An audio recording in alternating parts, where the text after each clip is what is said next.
Welcome back to episode 8 of the Relational Safety Podcast. In the previous episode, I was able to put together a summary of what we've been talking about.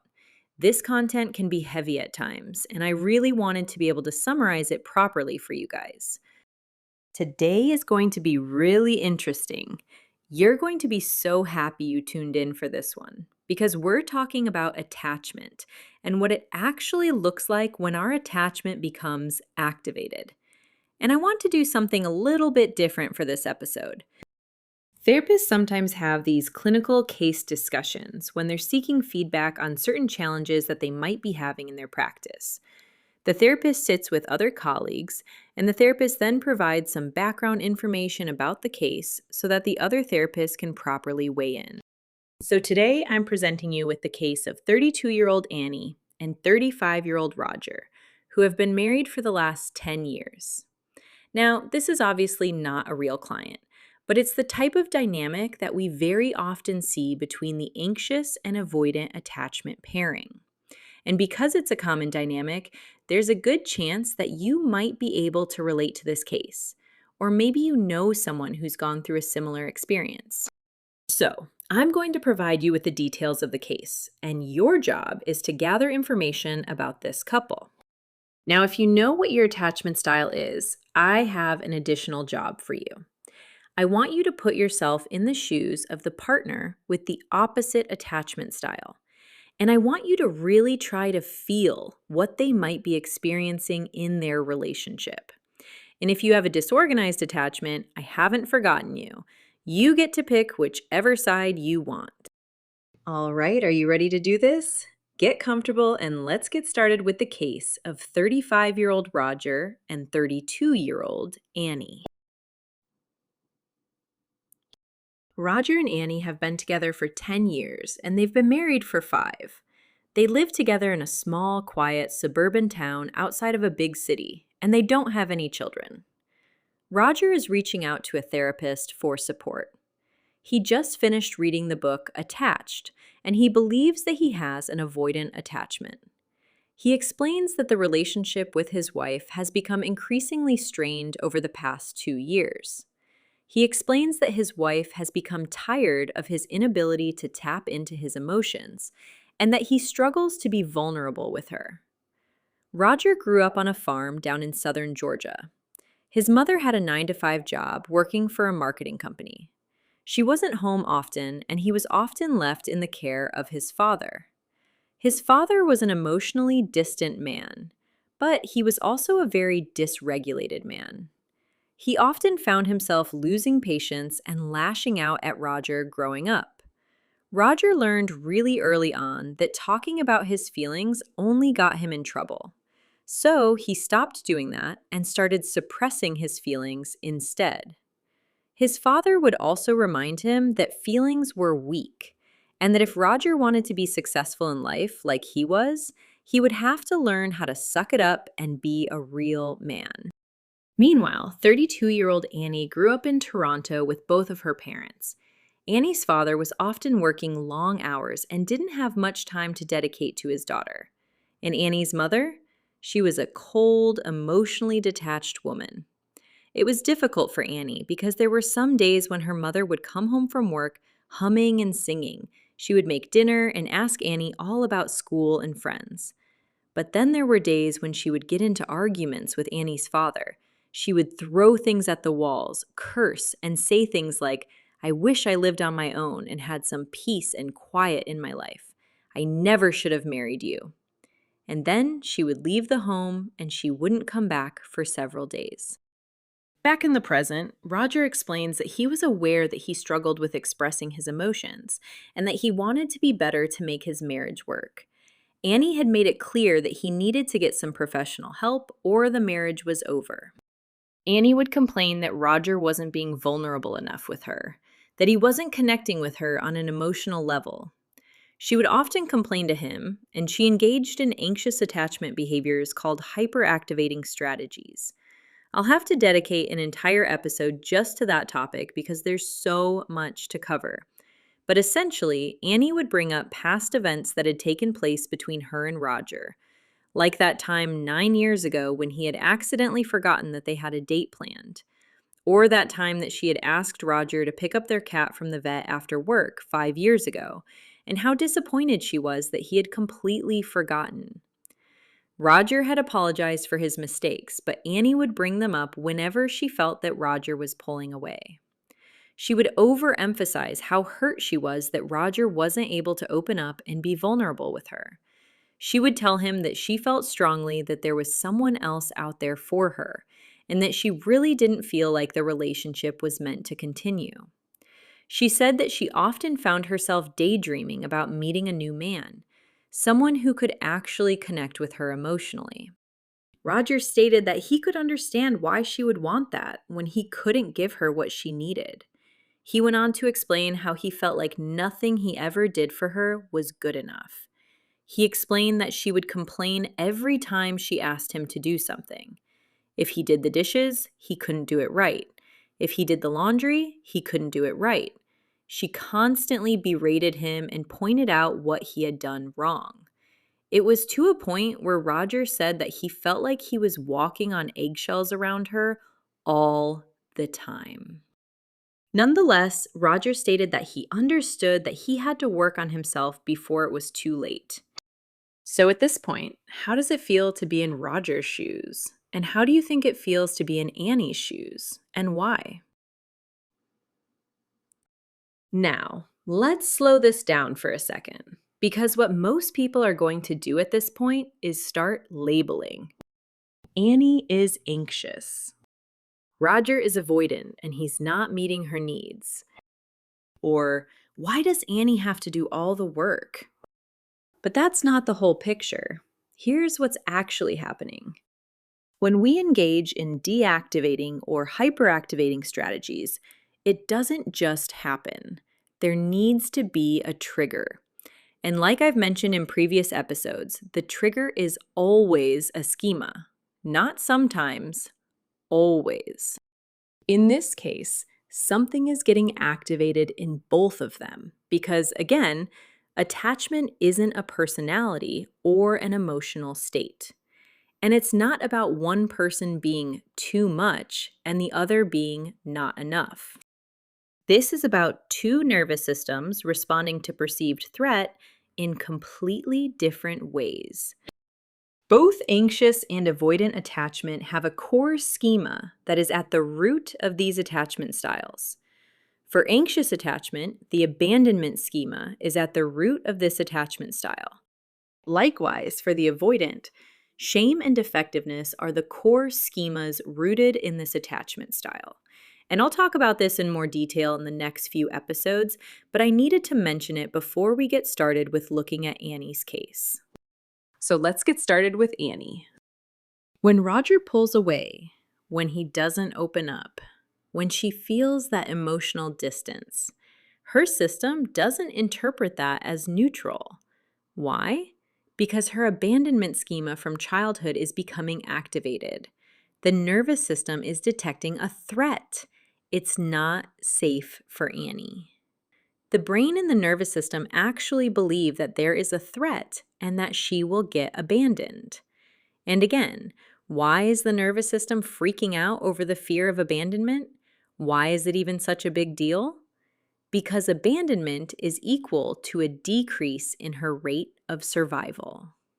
And now you're thinking, yeah, but Steph, what is this, the Stone Age? Well, I'm glad you didn't ask, because yes, in fact, the brain does not distinguish between a dinosaur and a man who struggles to express his emotions. It's a threat. And so what do we do when there's a threat? We protect ourselves. When Annie feels that Roger is pulling back from her, she begins to experience anxiety. The schema activates her entire threat system. And so Annie is no longer safe in that moment. There's a threat, and it's dangerous. So the nervous system is like, okay, this is dangerous and you need protection. So let's activate your attachment system to regain that sense of safety. So Annie's anxious attachment becomes activated. And Annie's way of protecting herself comes in the form of trying to maintain her connection to the other person.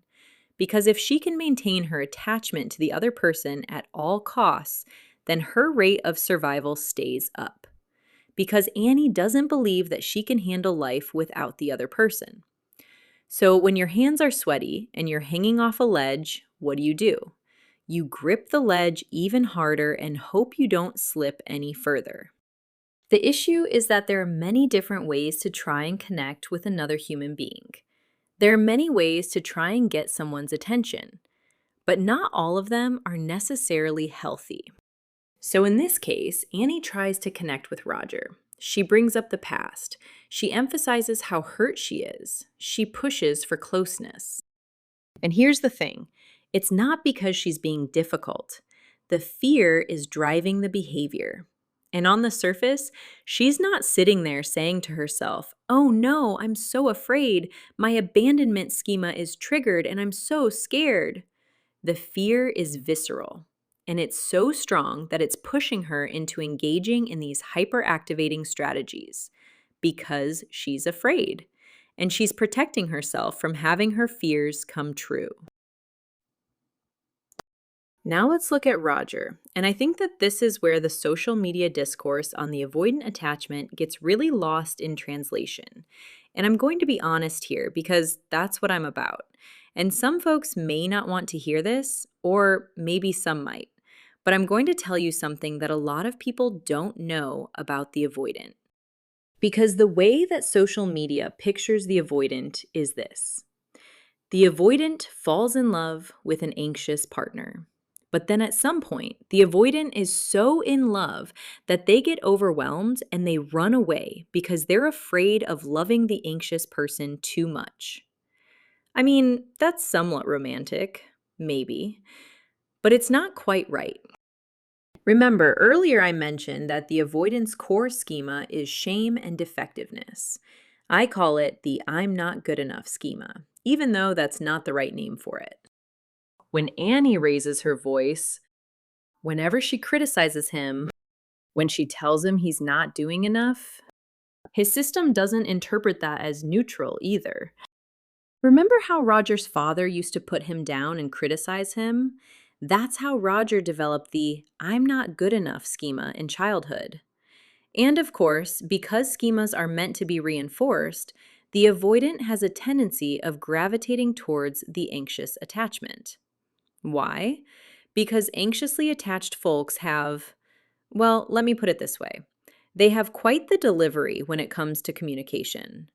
They do this thing where something comes up that bothers them, but they get scared to tell the avoidant because they don't want to push them away, so they hold it in. But like a balloon, there's only so much air they can retain before they pop. The anxious will go a few days without speaking their mind, but then when they reach their limit, holy, it's like a bomb goes off. For the avoidant, it's cozy. It's like being right back at home when they were 8 and they were getting criticized by their parent and they felt like absolute crap. People think that the avoidant is afraid of emotions. They're not afraid of emotions. They have a smaller window of tolerance, yes. So whereas one person might be able to handle 8 different stressors during the day, the avoidant can only handle about 2 stressors before they start to panic. The avoidance trigger is shame, being shamed and being made to feel like they're not good enough.